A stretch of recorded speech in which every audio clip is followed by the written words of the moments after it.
Yes, I'm starting this video. Hope I'm audible and hope you all can see me. Uh, Dear students, as you know, the topic for today's live show is gender mainstreaming, human rights perspective. So, I think all of you would be interested in knowing this aspect of human rights, that whether human rights also deal with the development kind of a thing or like gender mainstreaming. And as you might have come to know that I am a member National Human Rights Commission, and I have been practicing law before joining commission for about 27 years. And apart from that, I may also share with you that I had also taught at Faculty of Law, University of Delhi, and at Vivekananda Institute for Professional Studies as a law teacher. So my introduction is like a lawyer, a teacher, and right now a commissioner with National Human Rights Commission. This is a topic which is very close to my heart, and I am very much concerned about this topic, and I feel like it is basically, if we are able to circulate this idea of gender mainstreaming, if we start talking about this, then we really will be in a position to see that this aspect of gender mainstreaming comes to the floor and it becomes a practice. For anything and everything to be practiced by all, it is necessary that we must first start discussing, first start talking about this. So I'm starting, dear friends, my this talk. Uh, the point is that I'll first quote a French writer, intellectual, philosopher, and political activist, Simone de Beauvoir. She had said that one is not born, but rather becomes a woman. So I think it's quite clear that the woman is not born, but the society makes the women. Similarly, I'll first start with the biological aspect of gender. As I said, it is not born, but it becomes a woman. So I'll first start with the biological aspect of being women. As we all know that physically and biologically men are different, women are different, and the basic differences, reproductive system which has been given to the women by the nature, and although it's an addition, it's an extra strength, it is an additional feature that has been given to women, but for reasons best known, this reproductive system of the women has been stigmatized. It is being taken as if the women who is menstruating, the women who is lactating, who is feeding a child, women who is pregnant, women who is having menstruation periods, she is to be ostracized, or she is to be excluded from the main part of the society. So this is a ridiculous approach, and what we have seen in this Independence Day speech, the Honorable Prime Minister also talked about the menstrual hygiene. He talked that there is a need for all of us to discuss, to talk about that. There is no point concealing the menstruation, there is no point concealing pregnancy, there is no point concealing the lactating mother. And when I'm talking to you, when I'm talking about gender, when I'm talking about these features, it is more important to know that this aspect of women is very relevant as far as the workplaces are concerned. At workplaces, this knowledge or sensitivity amongst the co-workers, amongst the co-employees, is technically called as gender sensitization. If you talk about gender sensitization, then I think that means when the organization is recruiting women, then the organization thinks of it that the women should have a common room or a room where they can take rest, and the organization should also think of it that in the women common room there should be sanitary napkins. The women should have an access to a separate toilet. There should be mechanism for disposal of sanitary napkins. There should be a provision that the woman is lactating. If required, she can feed her child. There should be that kind of a situation. So at workplace, when the employer, when the office start planning for it, starts thinking about it, there has to be a vending machine for the sanitary napkins, and there has to be a separate toilet. There has to be place for the women to rest during their menstrual periods. Then that is gender sensitization, and then that is called that the workplace is ready and prepared for its women co-worker. It is ready and prepared to ensure that women is not in any manner feel that she has been left behind. For her every need, the workplace is prepared, the workplace is ready. So this is what the biological aspect is, and as I said, it's not only the womanhood which makes a woman, but the society, the family also makes a woman. I'll elaborate it further by saying that when a girl is born and a boy is born, the kind of dresses which are given to girls are different, the kind of dresses which are given to boys are different. And then we see that boys playing. Now, the generation which is there is much different than the generation when we were growing up. Maybe it's something what I'm saying is not applicable of the society where you people are living, but it will certainly be applicable of the society, present day society, in the small villages, in small urban areas. So it's not only this cosmopolitan cities, but our country is so vast and we have so much of variety of economic and social categories of people living in the society. So when I'm saying this, I'm taking the whole of the nation into picture, the whole of the country in my thoughts.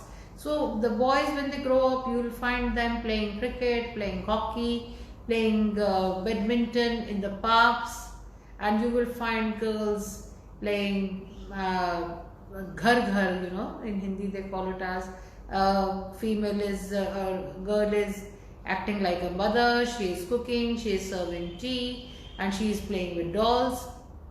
So boys, when they are playing on the ground, they get the experience of leadership, they get the experience of winning a game, they make teams, they prepare for the competition. So they get that kind of a training where from the very childhood, they get prepared for the competition, they get prepared for winning or losing. Whereas the the girls at home, they get prepared for caring, for taking care of everybody, they get prepared for cooking, they get prepared for making good dresses for their dolls. So this is how a woman becomes a woman, because from the very childhood, she is being told that she is to take care of the family and she is to serve. Whereas the boys, they cycle, they play on the grounds, and they do so many things. And this is how the difference starts, and women becomes a woman and the men become men. So this is gender. This is not biological. This is what is being given by the society, by the families, and by the peer. And if we want this society, our families, our country to develop and to grow, the very first thing we need to strike at is to stop this kind of a gender biases, gender discrimination, that a man is a strong person, a woman is a weak, is a corroborator, is like she's very soft.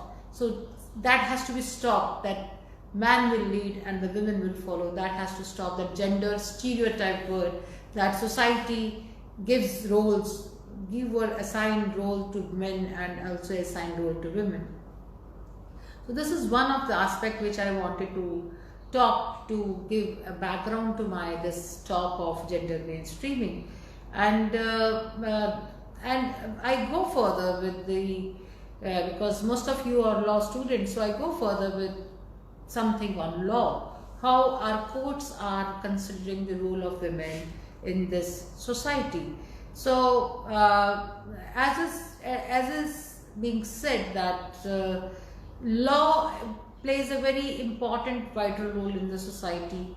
It affects the behavior in the furtherance of social change, and we all know that sati was being so prevalently practiced in our country, but by introduction of law, by banning sati, today we are in an era when we just can't even think of as to whether sati existed or not.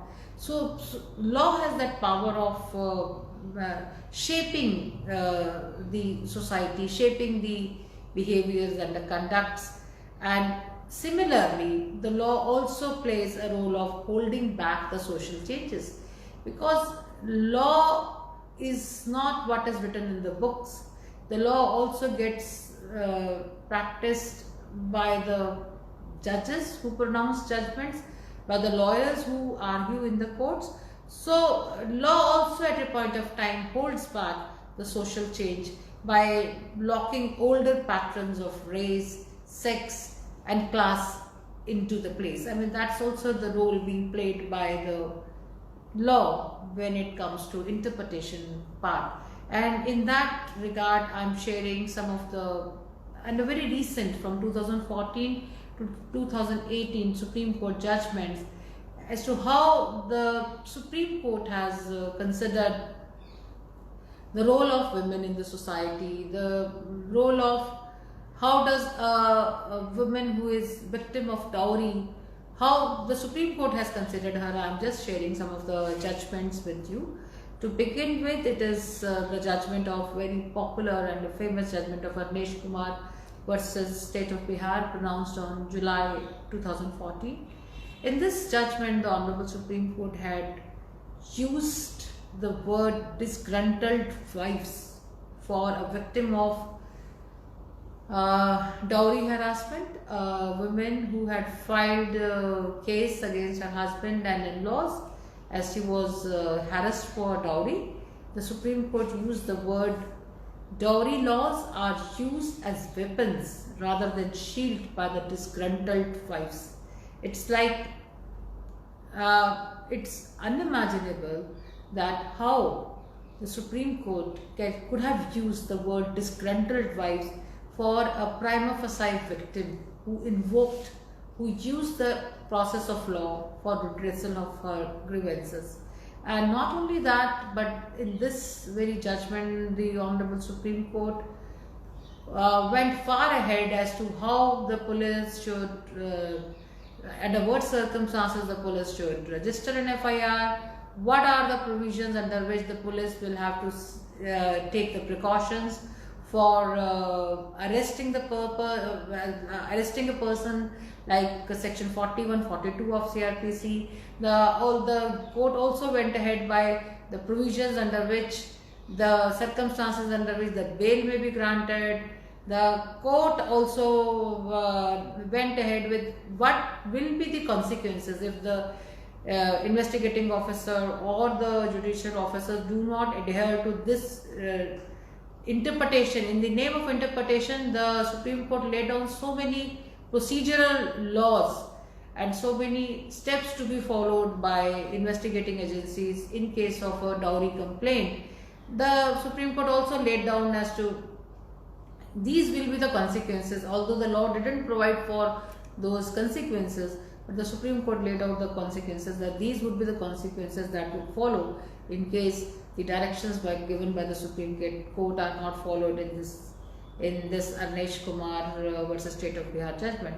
And then in 2015, a writ petition by the name Social Action Forum and other versus Union of India was filed, and I was a counsel in that matter. I was the advocate on record.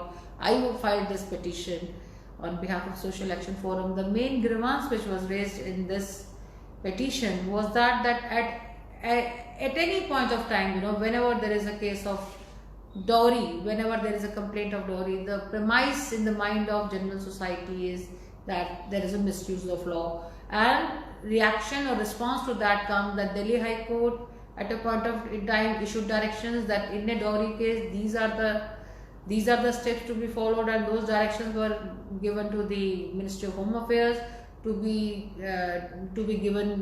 further given to the Delhi police. Then in Tamil Nadu, some of the judge followed other directions that in case of a dowry complaint, these are the precautions, these are the steps to be taken by police for investigation, for registration of FIR. So all the time there were multiple directions and multiple adjudications by the different high courts in their understanding for the effective and to check the misuse of the process of law. And then the Social Action Forum petition said that there is no uniformity as far as how to deal with the dowry related laws. So the Supreme Court must come forward with that exercise of making what are the provisions which should be uniformly applicable and uniformly followed by throughout the country, because there are so many multiple directions issued during different things. Then in 2017, again Rajesh Sharma and others versus State of UP, the Supreme Court again gave the directions of forming a family welfare committee, that for any case registered under the Dowry Prohibition Act, no arrest will be made.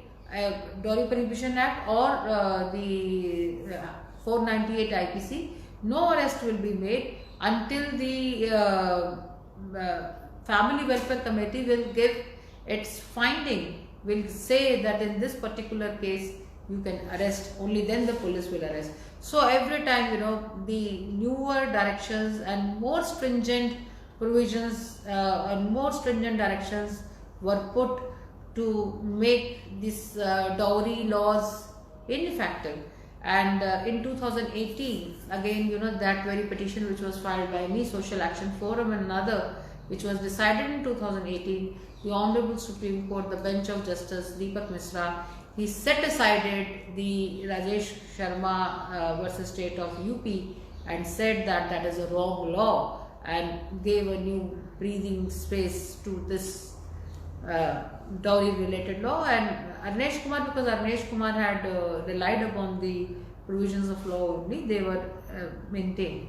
Similarly, role of women when it comes to the role of wife, we have judgments like Narendra Meena,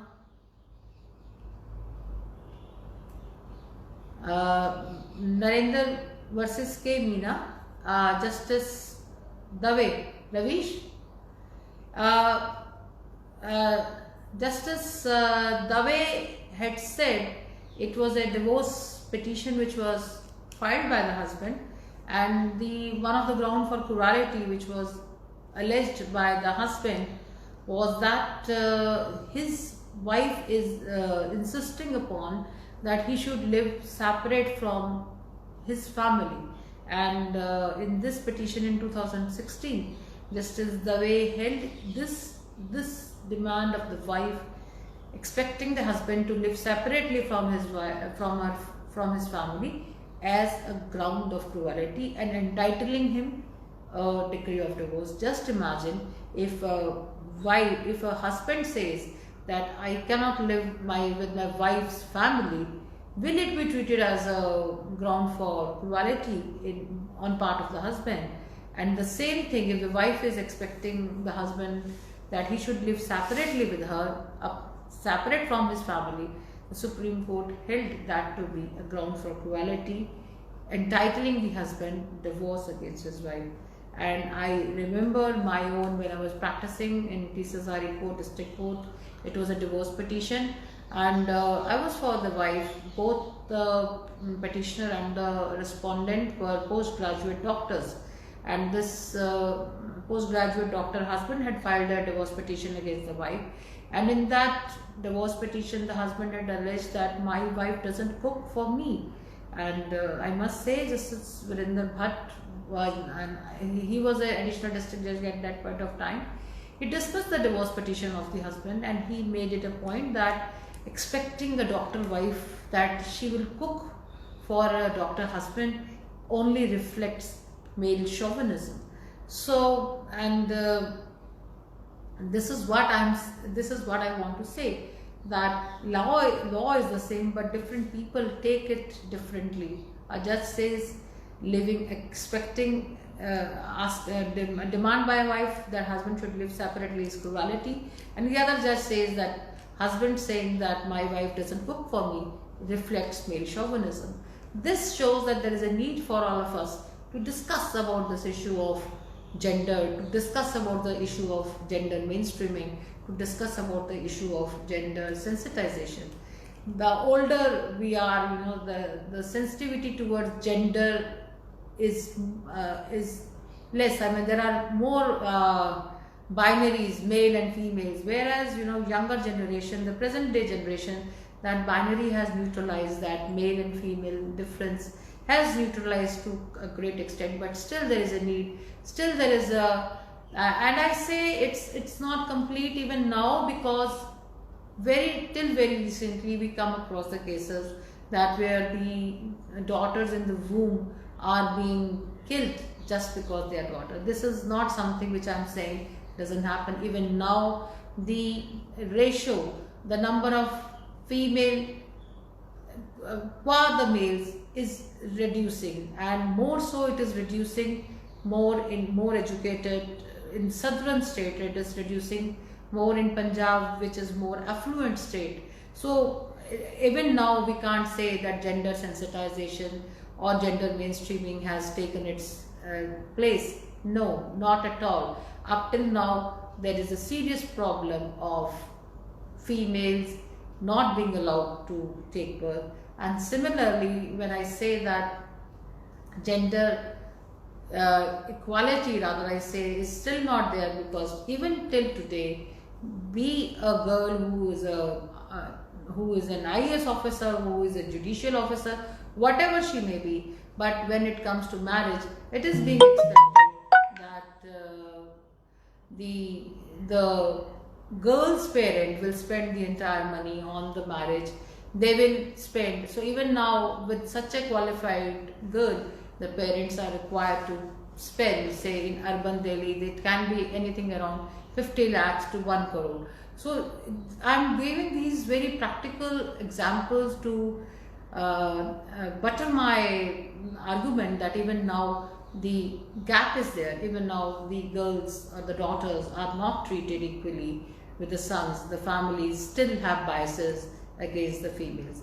So I'm coming to the economic segment. As I explained about the biases which are existing in the judicial pronouncement, I'm giving some of the economic data, how our country ranks and how the women in our country rank as well as economic segment is concerned. Based on this is World Economic Forum Survey on Gender Gap Index 2017.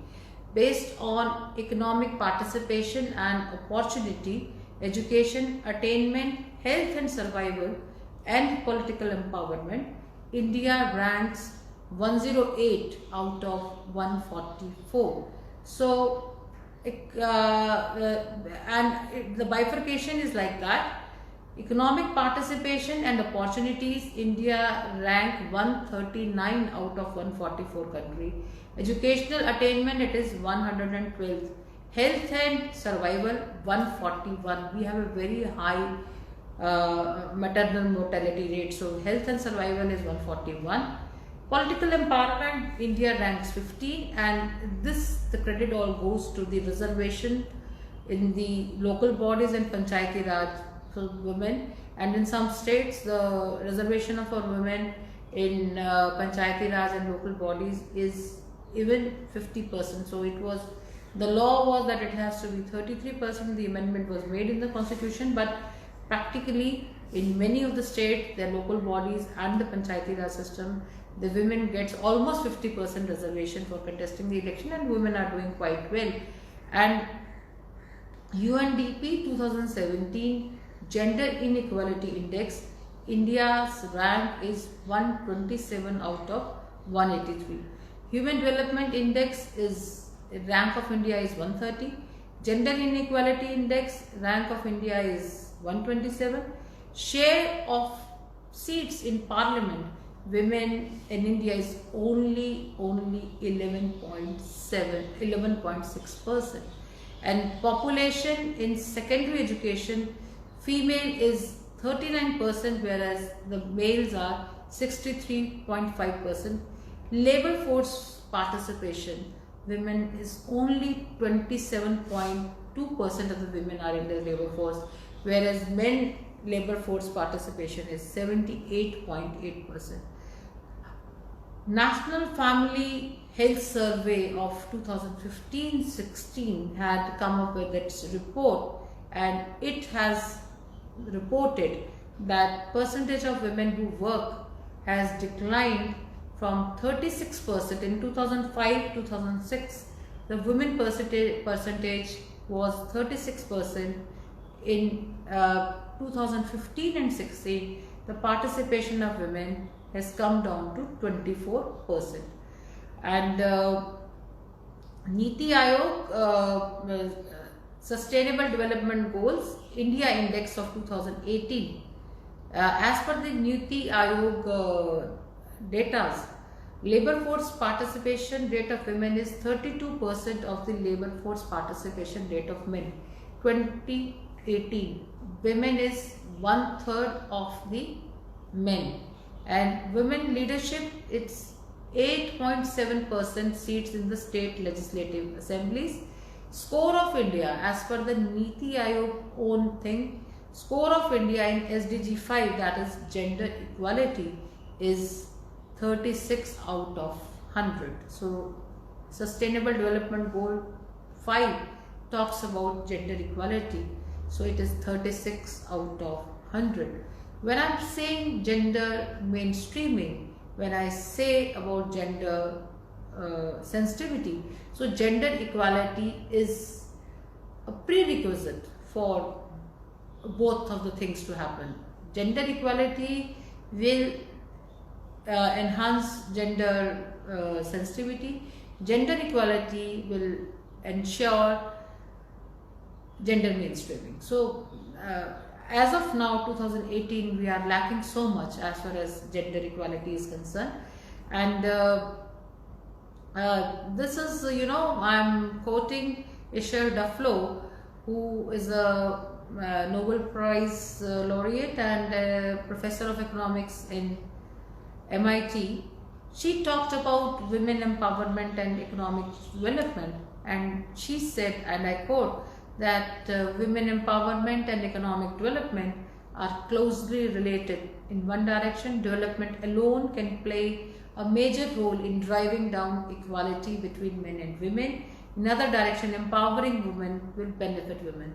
So equality, development, so how does it happen? Maybe development will ensure equality, or equality will help development. So both are, dependent one on the other, and this development of women will benefit the development of the women on the whole.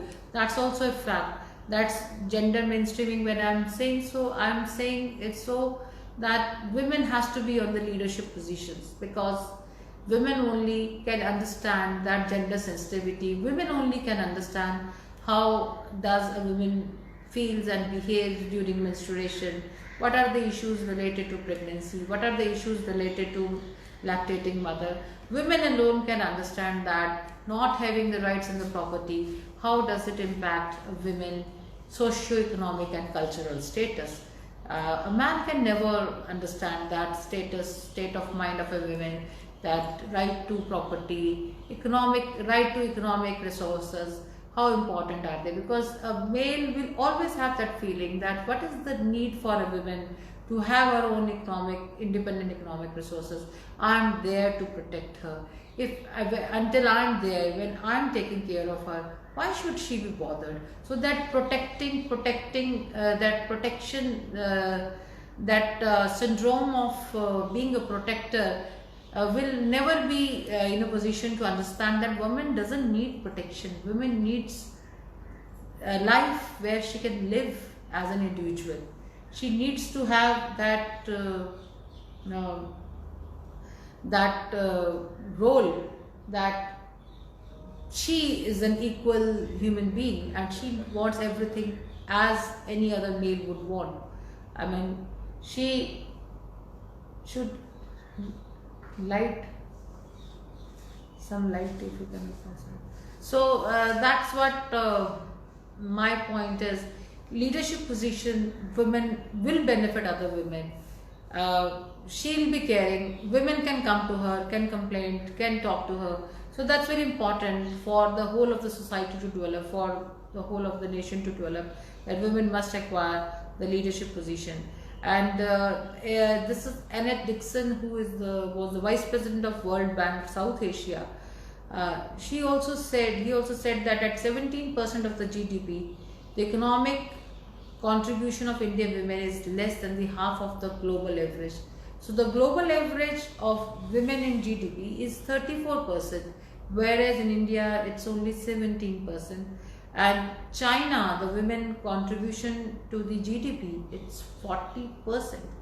And this Annette Dixon had said that if India needs to boost its growth by 1.5 to 9%, 50% of women participation in the workforce can ensure that the development of this country can grow from ranging from 1.5% to 9%. I'm saying it's only if 50% of women starts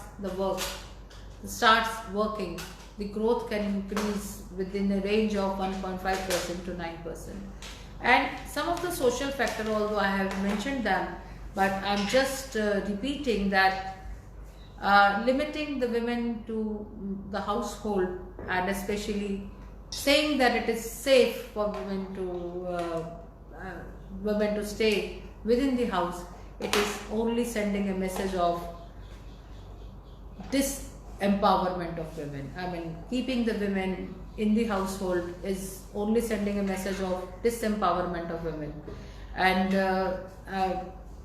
this not only that women should be allowed to go out and face the society and come out of that fears and the apprehensions of being unsafe. Even in the house, within the household, the family is required to support the women. The husbands are required, the family members are required to support the women, or to share the responsibility of child care, to share the household work. And the woman is also required to make arrangement for their, for the helpers, for the maids, for servants who can come and cook, can take care of the house. I mean, they should not also just keep these things to themselves. They must also make sure that these household things are being done, are being managed by the paid staff. And here I would like to share that education, we can see that women is participating in education, but as far as education to employability is concerned, the condition of India is quite abysmal. And one of the study I was reading that as far as educated qualified women sitting at home is concerned, women India, our country, tops the list, and our country is number one when it comes to educated women sitting at home taking care of children and the family. And when I say so, I can make 4 or 5 examples just very close in my family, in my known people. The girls are chartered accountant, girls are lawyer, girls are engineer, girls are MBA qualified, but after marriage all are sitting at home and taking care of their children and their husband. And I'll quote this, Vijay Sharma had said, Paytm's Vijay Sharma. He said that as an economy, we won't grow if we treat every woman as a homemaker. And till we have that pride of saying that she is a homemaker. I mean, as an economy, we cannot grow. So, I mean, growth, gender is the latest driver for growth is gender. And Ijaz Ghani, the late economist at World Bank, had said that gender-focused structural reforms can increase women's contribution to productivity, growth, job growth, and improve advancement practices that promote talented women into leadership and managerial roles. Empowering of half of the potential workforce has significant growth benefits that go beyond gender equality. So this is the time of gender equality which will culminate into gender growth. I'll be because I started with the topic that gender mainstreaming, a human right perspective. So at the end, before I conclude, I would like to quote something from the Declaration on Right to Development, how that Declaration on Right to Development refers to role of gender in as a human right aspect. So I'm ending by quoting Article 1 of the Declaration on the Right to Development, and I quote, "The right to development is an inalienable human right by virtue of which every human person and all people are entitled to participate in, contribute to, and enjoy economic, social, cultural, and political development in which all human rights and fundamental freedoms can be fully realized." So, right to development is a very fundamental, inalienable human right, and that's the reason we must all talk of the development of women as a core for development of the country. This development of women in all aspects, when she is capable of enjoying the economic, social, cultural, and political development, so the fundamental freedom can be fully realized only when the women will participate in the development of the country and she gets all the equal rights.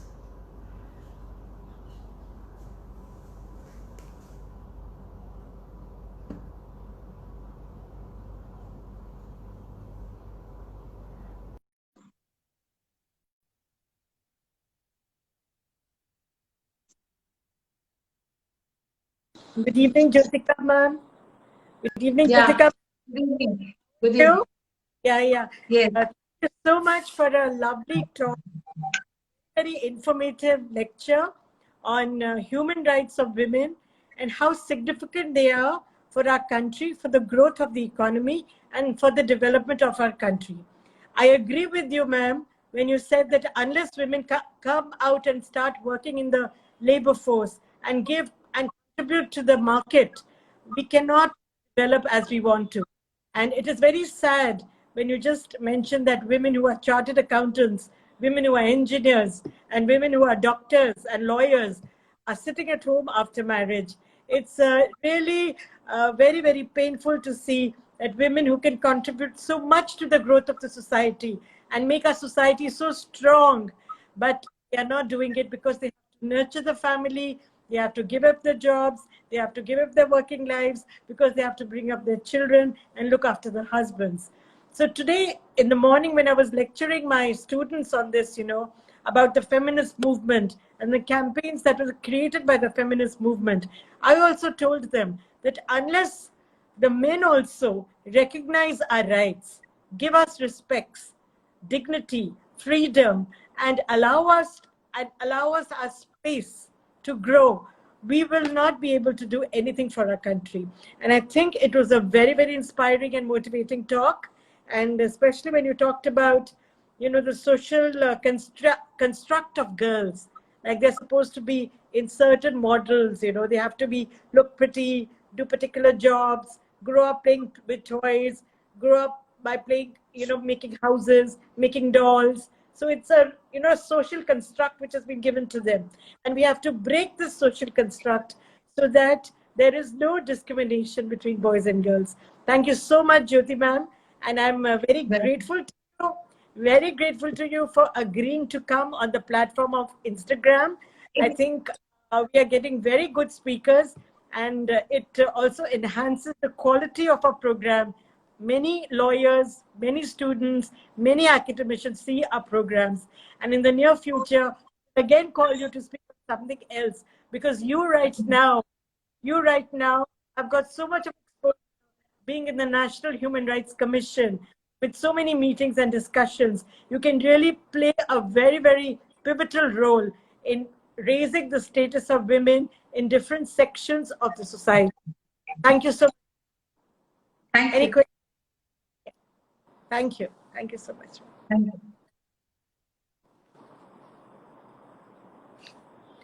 To end the live session. Jyoti ma'am, you'll have to end the live session. Yeah, I'm just telling.